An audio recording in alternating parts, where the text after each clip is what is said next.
You've got edge rusher from Georgia, Azeez Ojulari, going to the Steelers. And I know that this might upset some of our listeners because everyone thinks that it's a match made in heaven, that the Steelers are going to pick Alabama running back Najee Harris. I'm actually with you. I'd rather see them go outside linebacker or offensive tackle. But what did you see from Ojulari and what he brings from a defensive standpoint? I need that Lamar Woodley, that James Harrison combination back again. I need that Joey Porter, Clark Higgins combination back again. I need that T.J. Watt, Bud Dupree combination back again. So when you get Azeez, he can bring that combination back again with T.J. Watt. I think between Bud Dupree and T.J. Watt, man, them guys complemented each other very well. So what I need to do again, I need to get me another edge rusher / outside linebacker to complement T.J. Watt. We saw, the struggle that T.J. Watt had in the playoffs. I like Highsmith. Smith is a high-energy guy.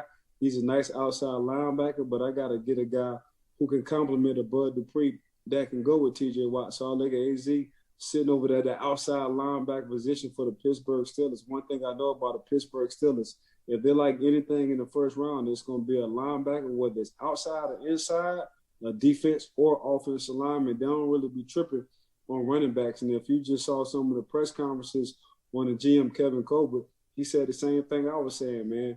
We really don't have big interest on running backs. If we get us a good offensive line, man, we can make a running back. Just look at what we did with a Deuce Staley, with a Willie Parker, with a Hall of Fame, and Jerome Bettis and guys like that, man. We got an offensive line who was some stud guys, Hall of Fame offensive line who was some stud guys. So we'll get a running back when we get a running back. And I think you said something earlier last week on Anthony McFarland. Like, you got a ton of guys on Anthony McFarland. He's coming from Maryland. Then you look at Benny Snells. He's coming from Kentucky. So we got enough running backs sitting in the stable. I need an offensive lineman that they can run holes through. But right now, for that first-round draft pick, I got to go with an outside linebacker to complement T.J. Watt. Yeah, the left tackle position and then adding linebacker depth are two of the Steelers' biggest needs headed into the draft.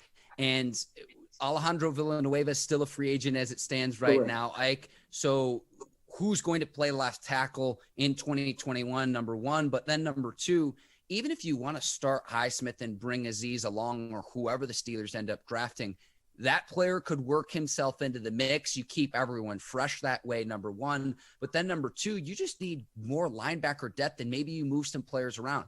Devin Bush is going to be working his way back from an injury. Vince Williams is going to be back on a one-year deal, but is on the back nine of his career. And Robert Spillane was in and out of the lineup in 2020 as well. So you want to make sure that each of those guys can stay fresh. God forbid there is an injury. You at least have depth here. I think that this pick, Ike, would make a lot of sense and would make a lot more sense than, okay, I know Najee Harris hurdled over the defender in one of the college football playoff games, and I know the whole fan base wants him. I saw Franco Harris said he wants the Steelers to draft him. But when you talk about positional value in the first round of the draft, it's exactly what you were saying, Ike. Either go with an outside linebacker like you've got. I'd rather see them go with offensive tackle, but it really depends on who is available at number 24.